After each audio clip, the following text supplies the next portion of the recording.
And welcome to all our viewers in Nigeria and around the world to the news cycle on Global Television, coming to you live from the nation's capital, Abuja. I am Queen Agaba. A quick reminder that Global Television is on DSTV channel 365, on Star Times channel 276, and free to air on the Nightcomsat. You can also download the Global TV Nigeria mobile app for Android and iOS devices to keep track of our broadcast. A chief magistrate in the Rivers State Judiciary, Ejike George, has tendered his resignation from service, citing unease over the appointment of a sole administrator to oversee the affairs of the state. George, who disclosed that he has put in 16 years in the judiciary, already says the appointment of a sole administrator is tantamount to a quasi-military administration. George's resignation was contained in a letter and addressed to Chief Judge of Rivers State through the Secretary of the Rivers State Judicial Service Commission.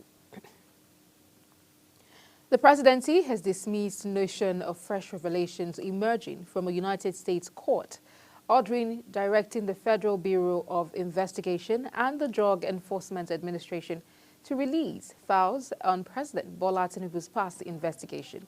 It insisted that the records, which date back to a drug trafficking investigation in Chicago from the early 1990s, have been publicly available for over 3 decades and posed no fresh concerns for the president. This followed a ruling by Judge Beryl Howell of the U.S. District Court in Washington, D.C., who instructed both agencies to conduct searches and process non-exempt documents in response to Freedom of Information Act request filed by American legal researcher Aaron Greenspan. The sole administrator of Rivers State, Vice Admiral Ibok Ete Ibas, retired, has called on the Nigerian Bar Association, NBA, to refund the 300 million naira his administration paid for the hosting rights of the 2025 Annual General Conference.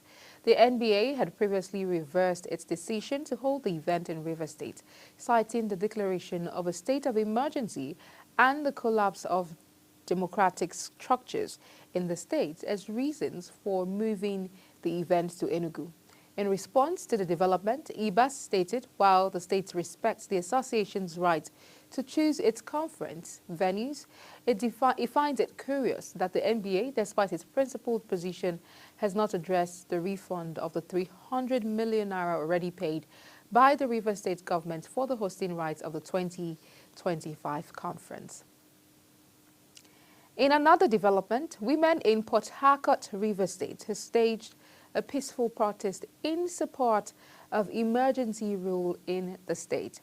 The women, all dressed in white, had earlier gathered at the Garrison bus stop in the city center from 8 a.m. to begin the rally. They were seen singing solidarity songs in support of the sole administrator, Vice Admiral Ibok Ete Ibas, retired, along Aba Road and marching towards the government house, Port Harcourt. Governors elected on the platform of the People's Democratic Party, PDP, are meeting in Ibadan, Oyo State capital, to deliberate on pressing national issues. The meeting is being held at the executive chamber of the governor's office, Agodi Secretariat in Ibadan. Notably absent from the meeting is suspended Rivers State Governor Siminalayi Fubara. In the meantime, governors elected on the platform of the People's Democratic Party, PDP, have unanimously resolved not to join any coalition or merger as the 2027 election approach. The PDP Governors Forum meeting held in Ibadan, Oyo State, was attended by key governors including Bala Mohammed of Bauchi, Peter Mba of Enugu, Agbu Kefes of Taraba, Dauda Lawal of Zamfara, Sheyi Makinde of Oyo, Caleb Mifwang of Plateau, Umar Fintri of Adamawa, Ademola Adeleke of Osun, and Doye Diri of Bayelsa. Governors Sharif Oberiwari of Delta and Umar Eno of Akwa Ibom were represented by their deputies. Senator Ali Ndume says the loss of over 300 lives in 252 attacks within the last 6 months by the Boko Haram terrorists in Borno State forced Governor Babagana Zulum to lead a delegation to seek help from the military high command. Ndume, who spoke to journalists in Abuja, says the visit was a product of a series of meetings held between the governor and relevant stakeholders across Borno State.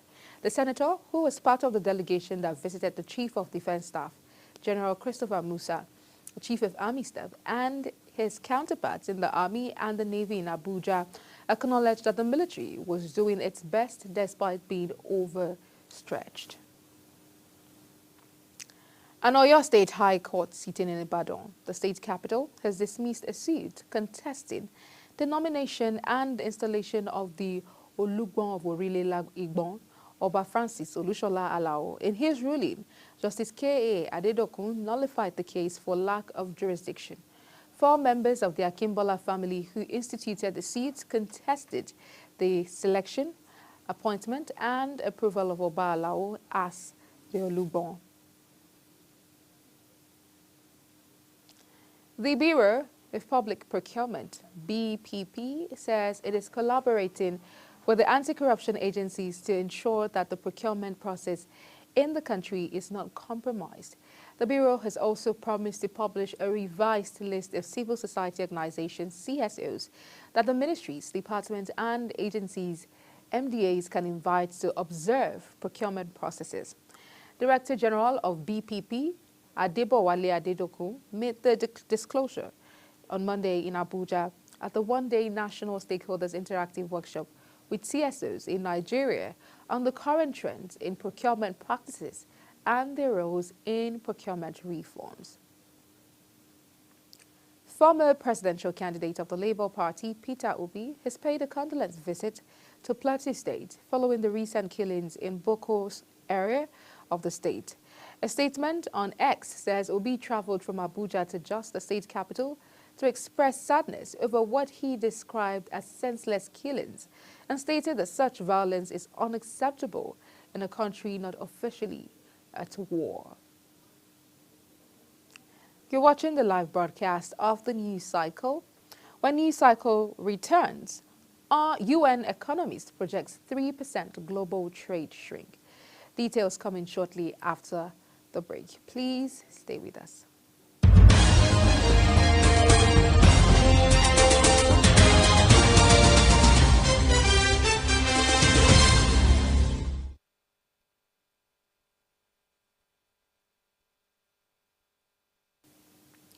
Many thanks for staying with us. If you've just joined us, this is Global Television bringing you live broadcast of the News Cycle. In business, power generation companies, GenCos, have warned that power plants across the country were facing imminent shutdown due to a huge 4 trillion naira debt owed by the federal government.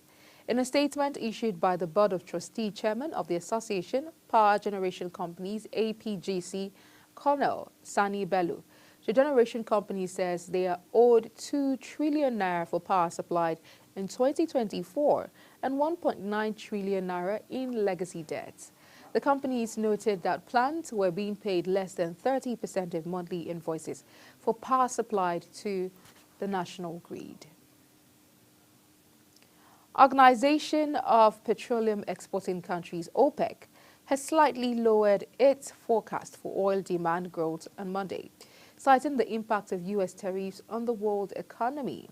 The Saudi-led oil cartel says in a monthly report that it now expects demand to grow by 1.3 million barrels per day in 2025, down from a previous forecast of 1.4 million barrels per day. The adjustment was mainly due to first quarter data and the expected impact on oil demand, given recently announced U.S. tariffs.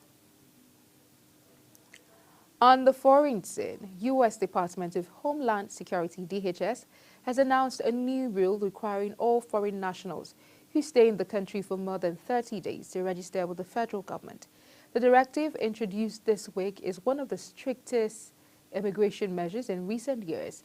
The agency says in a post titled Message to Illegal Aliens and tagged to President Donald Trump and Homeland Security Secretary Kristi Noem.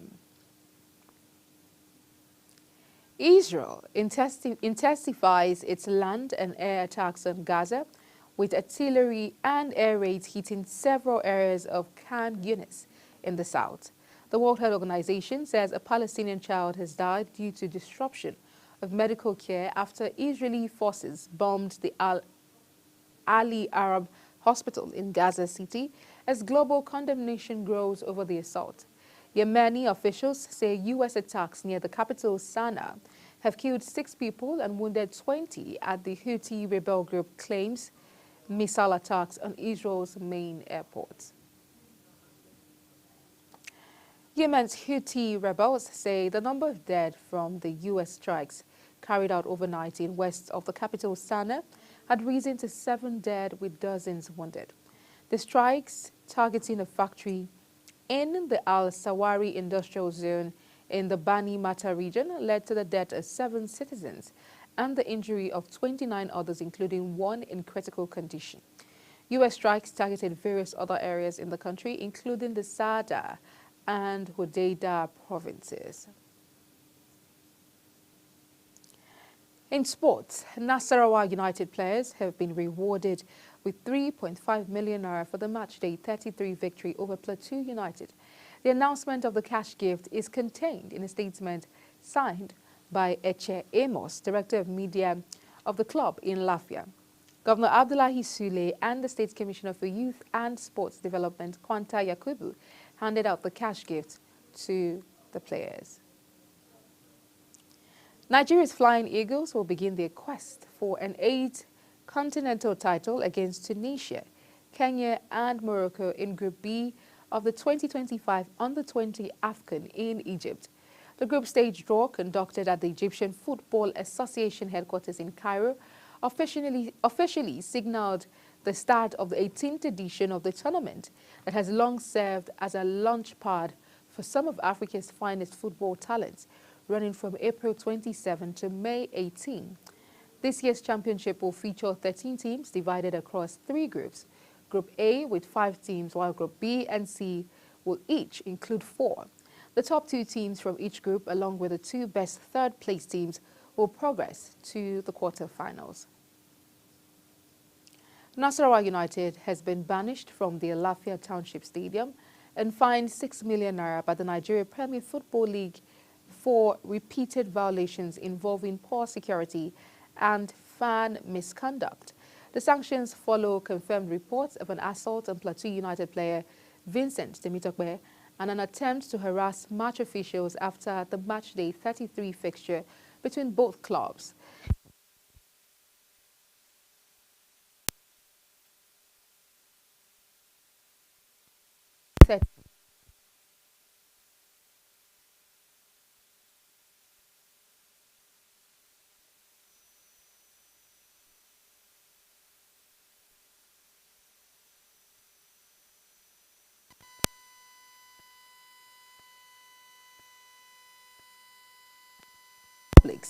Abdel Kadir Salifo at the Galaxy Arena.